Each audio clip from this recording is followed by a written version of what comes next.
Dear students, আমি শান্তনু ঘোষ আজকে এসেছি তোমাদের সামনে আমার নতুন চ্যানেল, ইউটিউব চ্যানেল জাস্ট তোমাদের জন্য, বিশেষ করে যারা বাংলা মিডিয়ামে পড়াশোনা করছেন সেই সমস্ত ছাত্রছাত্রীদের জন্য। তাদের গ্রামার ফোবিয়া অর্থাৎ গ্রামারের প্রতি তাদের ভীতি দূর করবার উদ্দেশ্যে আমার এই ছোট্ট চ্যানেলটা তোমাদের মধ্যে আজকে নিয়ে এসেছি। আজকে প্রথম দিন, প্রত্যেকটা দিন আমি তো পারবো না, কাজের ফাঁকে আমি যতটা সম্ভব চেষ্টা করব এক একটা গ্রামারের বিভিন্ন বিষয় খুঁটিনাটি তোমাদের মধ্যে আলোচনা করার। আর আরেকটা বিষয়, হ্যাঁ, যেটা এই ভিডিও এবং প্রত্যেকটা ভিডিও শেষে যেটা থাকবে সেটা হচ্ছে কিছু ওয়ার্কশিট থাকবে। সেই ওয়ার্কশিটগুলো তোমরা অবশ্যই ফিল আপ করবে। এবং একটা কথা তোমাদের উদ্দেশ্যে বলে দেওয়ার, যে গ্রামার ভালো না জানলে কোনো মতেই তুমি ইংরেজি ভালো করে জানতে পারবে না। অন্তত কাজ চালানোর মতো যে ইংরেজি শেখা, সেটাও শিখতে পারবে না যদি না তুমি গ্রামার শিখতে পারো। কারণ গ্রামার হচ্ছে ইংরেজি ভাষার ফাউন্ডেশন। যেমন বাংলা ভাষার ফাউন্ডেশন বা ভিত হচ্ছে ব্যাকরণ, তেমনি ইংরেজি একটা ভাষা, এবং বিশেষ করে এটা যেহেতু বিদেশি ভাষা তোমরা জানোই। আর বিদেশি ভাষা মানে আর একটু বাড়তি খাটনি, এবং ছোটোবেলা থেকে ছেলে মেয়েদের মধ্যে, বিশেষ করে আমাদের বাংলা মিডিয়ামের ছেলে মেয়েদের মধ্যে অবশ্যই একটা ভীতি রয়েছে। সেই ভীতিটা আমাদের দূর করবার জন্য আমি যতটুকু আমার অভিজ্ঞতায় মনে হয়েছে যে এসব জায়গায় ছেলে মেয়েদেরকে আরেকটু উন্নতি করতে পারলে ভালো হয়, সেই অভিজ্ঞতা নিয়েই আমি তোমাদের সামনে এসেছি। ভিডিওটা যতটা সম্ভব ছোট করার আমি চেষ্টা করছি, এই কারণে তোমরা ধৈর্য রাখতে পারবে না। তো যাই হোক, আজকে আমি একবারে ফান্ডামেন্টাল, একবারে প্রথম যেটা, সেটা হচ্ছে সেন্টেন্স। তোমরা সকলেই জানো, ছোটোবেলা থেকে সেন্টেন্স, বাক্য ইত্যাদি অনেক কিছু শুনে এসছো। তো সেন্টেন্স কি, সেন্টেন্সের সংজ্ঞা বিভিন্ন রকমের, আমি অত জটিলে যাচ্ছি না। আমি শুধু একটু বলবো যে কতগুলো শব্দ বা ওয়ার্ডস, যেটা ইংলিশে ওয়ার্ডস বলি, এই ওয়ার্ডসগুলো পাশাপাশি যখন বসে একটা কমপ্লিট সেন্স তৈরি করবে। Complete sense, without complete sense কিন্তু গ্রুপ অফ ওয়ার্ডস, কখনো সেটা সেন্টেন্স না। তার মানে সেন্টেন্স কি, sentence is a group of words, একটা গ্রুপ, একটা দল, ওয়ার্ডসের দল, মানে ছোট ছোট শব্দের দল, যেটা একটা complete sense, that makes a complete sense. যেমন ধরো, আমি এখানে যদি তোমাদের সামনে এখানে সেন্টেন্স লিখে রেখেছি, সেন্টেন্সটা আমরা শিখবো এবিসিডি সেন্টেন্সের বিষয়, আসলে খুঁটিনাটি বিষয় নিয়ে। ধরো, আই ইট রাইস, আমরা ভাত খাই। খুব সহজ সরল একটা উদাহরণ আমি তোমাদের সামনে হাজির করছি। এখানে আই মানে আমি, ইট মানে খাওয়া, রাইস মানে ভাত, তিনটে ওয়ার্ড, আই ইট রাইস। এবার আমি এই তিনটে ওয়ার্ড পাশাপাশি বসিয়ে এটার মানে দাঁড়িয়েছে আমি ভাত খাই। কিন্তু আমি এই তিনটে ওয়ার্ডসই যদি এরকম করে বসাই, it I rice, rice I eat, rice it I, দেখো সবগুলোই আলাদা আলাদা ওয়ার্ড, কিন্তু কোনোটাই কমপ্লিট সেন্স গঠন করছে না। তাই স্টুডেন্টস, এটা কখনোই, এগুলো একটাও সেন্টেন্স না, এটা সেন্টেন্স। কেন সেন্টেন্স, তোমাদের মধ্যে প্রশ্ন আসা স্বাভাবিক, যে এটাও তো পরপর তিনটে ওয়ার্ড হলো, আপনি এটা কেন সেন্টেন্স বললেন? বলার কারণ আছে। কারণটা হচ্ছে এই, দেখো, প্রথমে ইংলিশের কনস্ট্রাকশনে একটা নিয়ম আছে। সেই নিয়মটা কীরকম? দেখো, প্রথমে তুমি দেখো ভার্ব কোথায়। একটা ইংলিশ সেন্টেন্স জেনারেলি সাধারণত ভার্ব ছাড়া হয় না।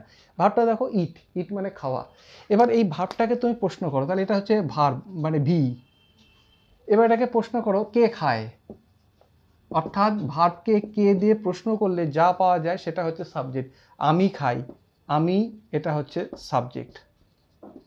আবার ভার্বকে, এই ভার্বটাকে আবার তুমি কি প্রশ্ন করো, কি দিয়ে, কি খাই, আমি কি খাই, উত্তর পাবো রাইস, অর্থাৎ এটা হচ্ছে অবজেক্ট। তাহলে এই সেন্টেন্সটা কিভাবে কনস্ট্রাকশনটা হচ্ছে, খুব সহজ। প্রথমে সাবজেক্ট আসছে, সাবজেক্টের এস, তারপরে এটা একটু ছোট, বোর্ডটা বড় হলে ভালো হতো, তো এর মধ্যে দেখাবার চেষ্টা করছি। তাহলে প্রথমে সাবজেক্ট, তারপরে মাঝখানে আসছে ভার্ব, তারপর আসছে ও, এস ভিও। এটা ইংলিশের প্যাটার্ন। এই এস ভিও প্যাটার্নটা ফলো না করলে সাধারণভাবে সেন্টেন্স আমরা বলতে পারি না। এই কারণে বলতে পারি না যে কমপ্লিট সেন্সই হবে না। আশা করি বোঝাতে পারলাম। এইবারে যদি তোমাদের কোনো অসুবিধা থাকে, তোমরা নির্দ্বিধায় কমেন্টে লিখতে পারো কোনটা কি শিখতে চাও, কোনটা জানতে চাও। তাহলে এইবার আমরা আসছি এই সেন্টেন্সের প্রকারভেদ। প্রকারভেদ বলতে কি, কয় রকমের সেন্টেন্স। দেখো, আমরা কোনো তত্ত্বতে যাব না, জটিলতার মধ্যে যাব না, আমি 5 রকমের সেন্টেন্স লিখছি। ধরো, হি প্লেস ক্রিকেট, তোমরা সবাই ক্রিকেট খেলতে ভালোবাসো, বিরাট কোহলিকে ভালোবাসো, রোহিত শর্মাকে ভালোবাসো, বুমরাকে ভালোবাসো, তাই ক্রিকেটের নাম দিলাম, he plays cricket.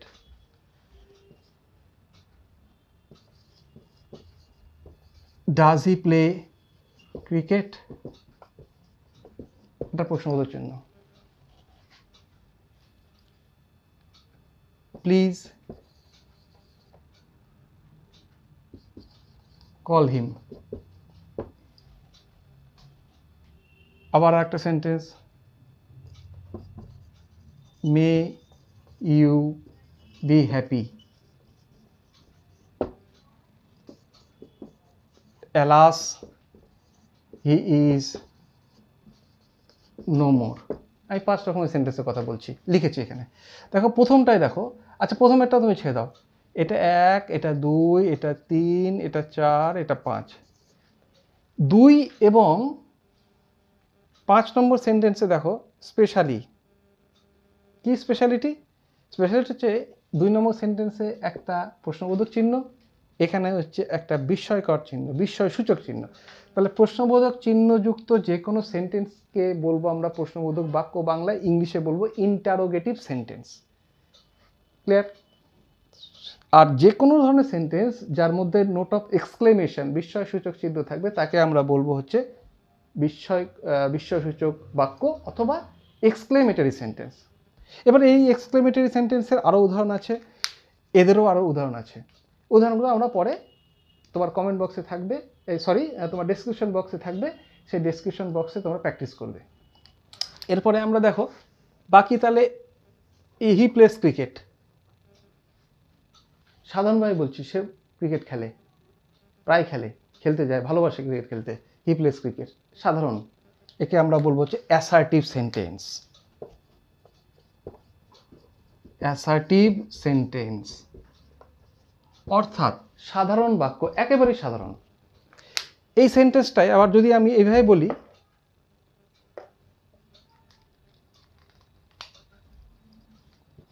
He does not play cricket, যেহেতু একটু আলাদা ধরনের জিনিস বোঝাবো তাই আলাদা পেন ইউজ করছি। হি ডাজ নট প্লে ক্রিকেট, এখানে নট আছে, নেগেটিভ সেন্টেন্স। তাহলে অ্যাসার্টিভ সেন্টেন্স আমরা 2 রকমের, একটা হচ্ছে অ্যাফার্মেটিভ সেন্টেন্স যেখানে নেগেটিভিটি নেই, অর্থাৎ নো, নট ইত্যাদি নেই, আর একটা হচ্ছে নেগেটিভ সেন্টেন্স যেখানে নট বা নো থাকবে। এরপরে আসলো ইন্টারোগেটিভ, তো আগেই বললাম। এরপরে আসছে হচ্ছে imperative. Imperative, please call him, please do it. দুটো সেন্টেন্সে দেখো প্লিজ, দয়া করুন, মানে দয়া করে তাকে ডাকো, দয়া করে এটা করো, করে দাও ভাই। কারণ তোমাদের এখন বলছি দয়া করে মনোযোগ দিয়ে এটা শোনো, এই যে প্লিজ লিসেন টু মি, আমার কথা শোনো। তাহলে এই যে যখন প্লিজ, অনুরোধ, রিকোয়েস্ট, এই প্লিজ মানে হচ্ছে রিকোয়েস্ট, তাহলে একটা হচ্ছে রিকোয়েস্ট। নেক্সট, এবার আমরা এখানে আসি, তোমার গো দেয়ার, বাড়ির বড়রা, বাবা মারা তোমাদের বলছে সেখানে যাও, এই যে জোরে অর্ডার করছে, অর্ডার, আদেশ, এটাকে বলো অর্ডার। বাবা মারা করেই, আবার বাবা মারাই অনেক সময় বলে এই রোদের মধ্যে দৌড়াদৌড়ি করবি না, don't run in the sun.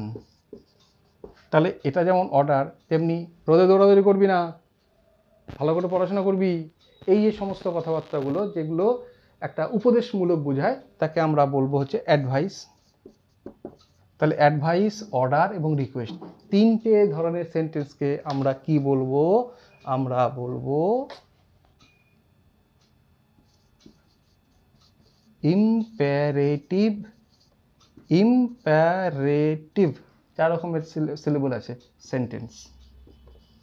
এই সেন্টেন্স পরে আমরা বোঝাবো, সেন্টেন্সের বিভিন্ন বিস্তারিত ব্যাখ্যায় সাবজেক্ট, অবজেক্ট ইত্যাদি ছোট ছোট ভিডিও আমি পরে দেবো, তোমরা সময় মতো দেখে নিও। তো ইম্প্যারেটিভ সেন্টেন্স অর্থাৎ আদেশ, অনুরোধ বা উপদেশমূলক। আগে দুটো করে নিয়েছি, ইন্টারোগেটিভ এবং বিস্ময়কর যেটা বললাম, এলাস, ব্র্যাভো, সাবাস, তারপরে হুররা we have one the match, আমরা ম্যাচটা জিতেছি। তখন মাঝে মাঝে খেলা হচ্ছে, খেলা জিতে যাও, আমরা যখন এক্সাইটেড, প্রচণ্ড এক্সাইটেড হয়ে যায়, বাহ আমরা খেলা জিতেছি, হুররা, এই যে হুররা করে এক্সক্লেমেশন দিচ্ছি, তখন বিস্ময়কর চিহ্ন, তো বিস্ময়সূচক চিহ্নটা ব্যবহার করি, ওটাকে বলবো হচ্ছে নোট অফ এক্সক্লেমেশন, এটাকে এক্সক্লেমেটরি সেন্টেন্স বলা হবে। এবার লাস্টে আমরা আসছি অপটেটিভ সেন্টেন্স। কেউ আমাদের পায়ে ঢিপ করেছে, প্রণাম করলো, তখন আমরা কি বলি, বাবা সুখী হও, মে ইউ বি হ্যাপি। কেউ কোনো ছাত্র এসে আশীর্বাদ নিয়ে যায়, স্যার প্রণাম করবেন, আশীর্বাদ করবেন। ছাত্রদের বই তো সবসময় মাস্টার সাহেবের একটা আশীর্বাদ থাকেই, তখন আমরা কি বলি, জীবনে বড় হও, মানে আমরা যেন একেবারে এরকম হাত থেকে তোমাদেরকে একবারে আশীর্বাদের একেবারে তীর মেরে দিচ্ছি, তোমরা বড় হও, মানে জীবন উন্নতি করো। তখন আমরা কি বলি, may you prosper in life.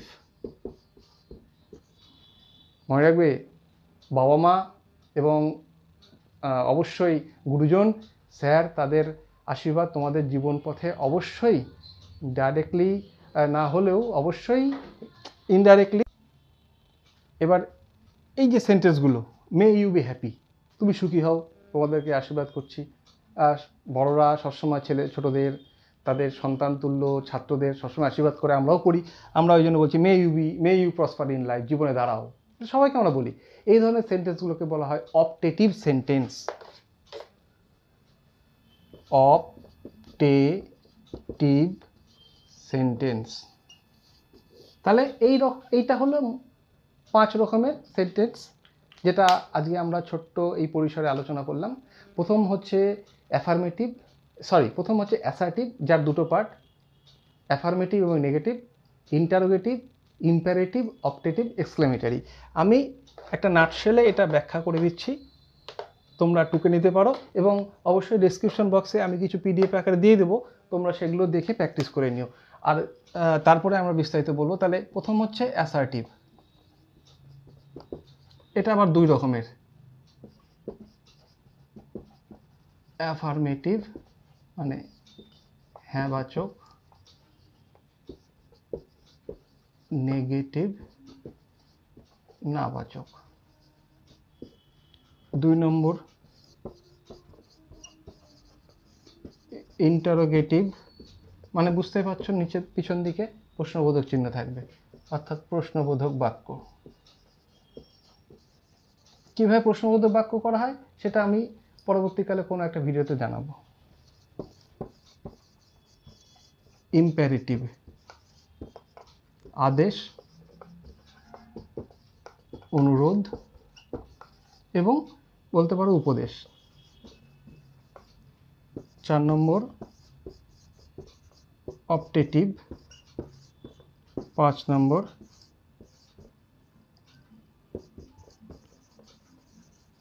Exclamatory, বিস্ময়সূচক চিহ্ন। তাহলে এটা আর এটা খুব সহজেই তোমরা বুঝতে পারবে। ইম্পারেটিভও বুঝতে পারবে, প্লিজ দিয়ে থাকবে। আর অপটেটিভ তো জানালাম, যেখানে বলবে may you be happy, may you prosper. আর অ্যাসার্টিভ তো বললাম, he likes tea, he does not like T.